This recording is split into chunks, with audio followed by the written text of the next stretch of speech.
Hello, world. Welcome to episode 64 of the Jimmy Canz Show. Classic Supercard retrospective time yet again. Now we will discuss Clash of the Champions 6, Ragin' Cajun. All right.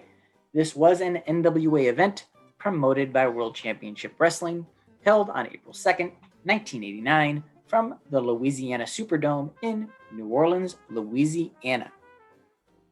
All right.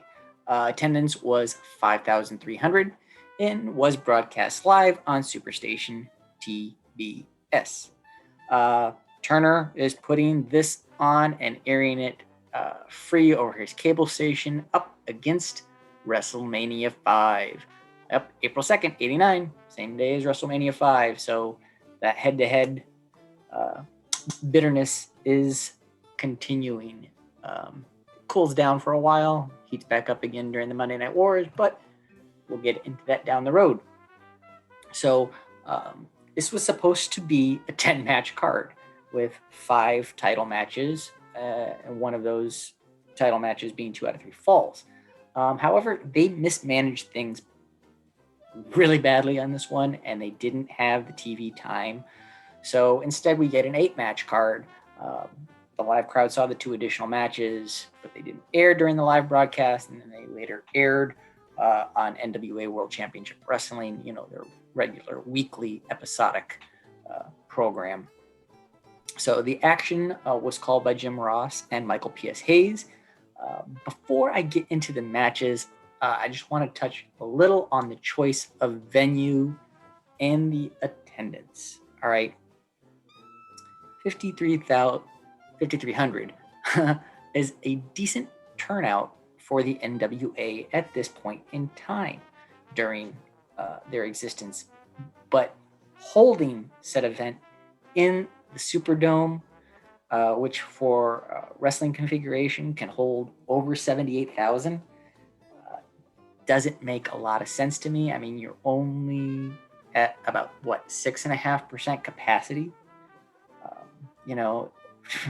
Incredibly large venue like that, filling it up to 6.5 capacity, and the light was on the ring only. Everything else was dark. You saw them maybe the first 2 rows. As about it, because you're in this large cavernous stadium that's pretty empty.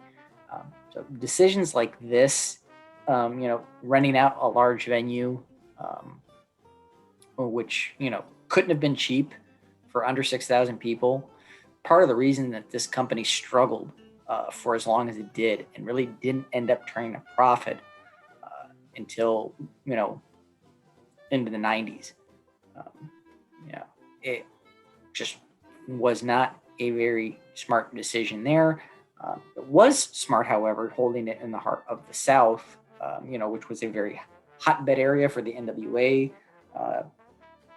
during this time. But, if you're going to do that, why not have held the event, at the municipal auditorium in New Orleans instead? I mean, that's about 7,800 seat venue. And it would have been cheaper to rent and looked, full and loaded to capacity. But anyway, let's get on to the actual card itself. Our opening contest is a fantastic one. They're finally setting things up and starting our card out right, in my opinion. This is a tag team contest. Paul E. Dangerously's new tag team, the Samoan SWAT team, Samu and Fatu, took on the Midnight Express, Sweet Stan Lane, Beautiful Bobby Eaton with Jim Cornette. This was the beginning of the next chapter in the Cornette Dangerously feud. The original Midnight storyline is done, but Heyman and Cornette continue to go at each other dangerously now with his new tandem. So this was 4 guys that could go, and it was tag team wrestling at its finest, in my opinion. It was a fantastic match. Went over 20 minutes, and it got the crowd going. Can I just add, on a personal note, how much I love Paul E. with the big old Zach Morris cell phone back in the day. Memories. Speaking of the phone, that is exactly how the SST got the win. So the Midnight hit a rocket launcher And then as Eaton's going for the cover, for some unexplicable reason, Lane is arguing with the official. So the official's not paying attention to the cover. He's trying to get Lane out of the ring. And, with the distraction, Paulie passes the phone in, and a big old wham to the back of the head of Eaton. 1, 2, 3, winners SST. So a little odd booking, finish on that one, in my opinion. Why was Lane arguing and distracting the official? Obviously, he was doing it just so that this finish could happen. I mean, in the non-world of kayfabe, we know why, but just from a kayfabe standpoint, it didn't make a lot of sense. I know they wanted the Samoans to go over strong, but why not have, dangerously hand the phone off and then, distract the official, hand the phone, run around to the other side of the ring, distract the official. You could have done the same thing. Having the Midnight partner being the one to distract the official just didn't make sense. But anyway, next on the card was Gary Hart giving us the Great Muda and taking on Stephen Casey, excuse me. Muda had debuted in the NWA about a month earlier, and this match was pretty much just being done to continue to get Muda over and build his character with an American audience. It's only about an 8-minute match, and Muda gets the W courtesy of a moonsault. He was dominant pretty much throughout the entire matchup. And this is 1989, and they didn't even know what to call the moonsault. If memory serves, I think Ross referred to it as a blind 360. So I just found that kind of funny. So winner was the Great Muda. Next was a grudge match between Junkyard Dog and Hacksaw Butch Reed, who had Hiro Matsuda in his corner. I mean, this is a feud and a grudge that goes back to their days in Mid-South. JYD was actually played out to the ring by a Dixie marching band, which was a nice touch.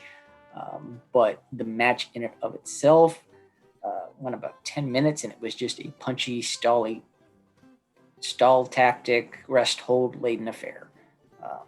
It was not a very solid match, in my opinion. Like I said, JYD's charisma is phenomenal as ever, but his ring work is just not really what it used to be. It was a pretty boring affair, in my opinion. JYD ends up getting the win in this one after Reed collides with Matsuda, who was up on the ring apron arguing with the official. So, kind of a lame finish and a slow match. Not a fan. Next up was a waste of time. It was pointless 33-second match between Cowboy Bob Orton Jr., who had Gary Hart in his corner, taking on Dick Murdock, with Orton getting the win. Like I said, in 33 seconds, honestly. The broadcast of this that I viewed didn't even show this match. But, like I said, it only lasted 33 seconds, and this is a card that was mismanaged from a time aspect all the way around. Obviously, you have some ring entrances in there too, and introductions and everything that added time. I mean, you could have trimmed, maybe about 5 minutes off this card. Maybe gotten one of the other matches in as a result, but it is what it is. So, like I said, winner in this one, Cowboy Bob Orton.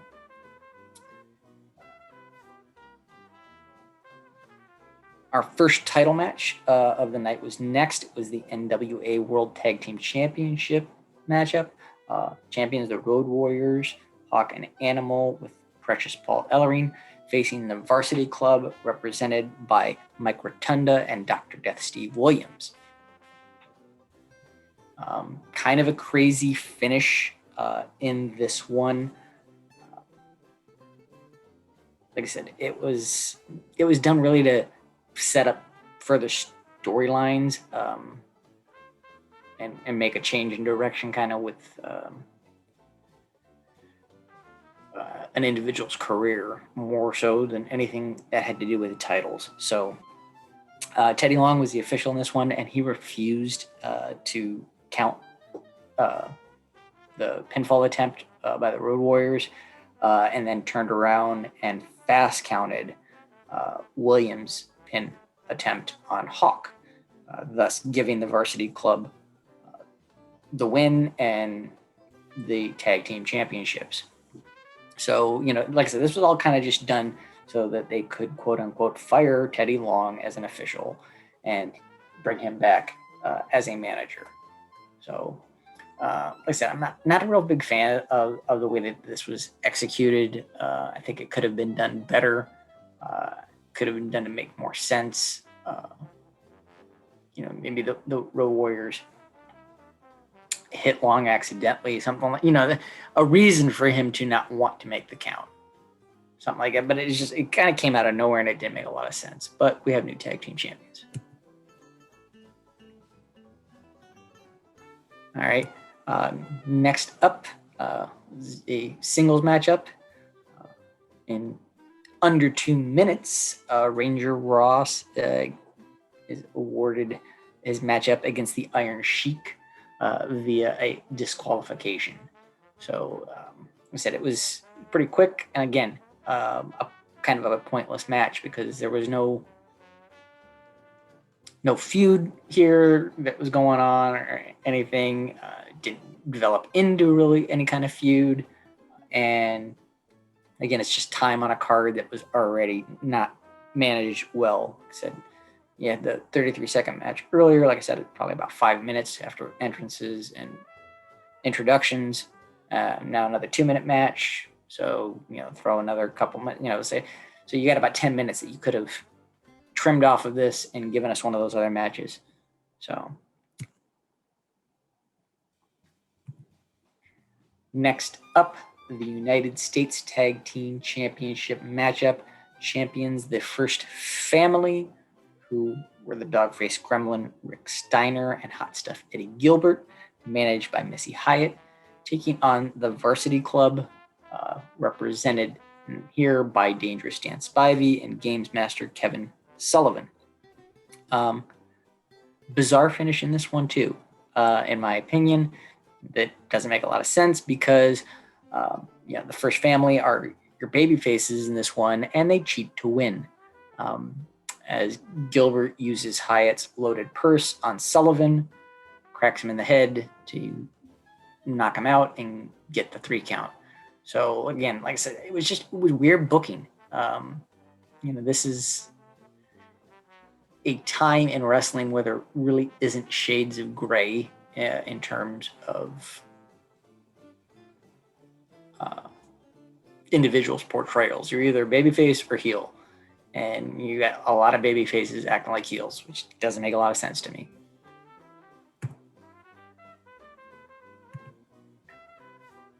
Now we get our NWA World Heavyweight Championship match. 2 out of 3 falls. Champion Ricky the Dragon Steamboat, taking on challenger Nature Boy Ric Flair with Hiro Matsuda. Like I said, we were supposed to have 2 other matches that got nixed. We were supposed to have a television title matchup and a United States Championship matchup. They ended up having to be cut from the program because obviously a 2 out of 3 falls match like this needs time. And like this one bumps up the caliber of this card tremendously, as these two, Steamboat and Flair, we all know how good they are, and they go almost an hour put on a clinic. Phenomenal matchup. It was, as good as it was, though, it was also very typically booked for the time, as, Flair would get the first fall at about 19.5-minute mark with an inside cradle. So now babyface Steamboat needs to win 2 consecutive falls to retain his title. So, about the storytelling, Steamboat does even things up around the 35-minute mark via a submission from a double chicken wing. And this takes us now, to our third and deciding fall. And they use the, both men's shoulders down spot, with Steamboat lifting his before the final count to win the match. However, they also added another wrinkle here, as they had Flair get his foot on the ropes before the 3 count, which the official didn't see. So, Steamboat gets the win here, retains the title, but there's controversy because, Flair had his foot on the ropes, and, Steamboat lifted his shoulder, so that should have just nixed the whole thing, and the match should have continued, and it just sets things up for, the quote-unquote rubber match between the two of them now, going forward, which we end up getting at Wrestle War. So that was Clash of the Champions 6, Raging Cajun. It was an up and down card, in my opinion. I said some of the matches hit, others flopped. Like I said, the opener was great. And then you kind of stagnated for a while after that. Like I said, the Muda match was solid, and it did what it was supposed to do. Like I said, Muda was dominant. So like I said, you start out with 2 good solid matches, and then we go downhill up until the main event, in my opinion. Like I said, no knock on JYD or Butch Reed. I'm fans of theirs in general, but it was just a bad match. At this point in their career, they, having these two in the ring together just didn't make a lot of sense. The Murdock Orton thing made no sense. The tag team championship matchup, good storytelling in terms of shifting Long into a new role, but kind of a weird way to do it.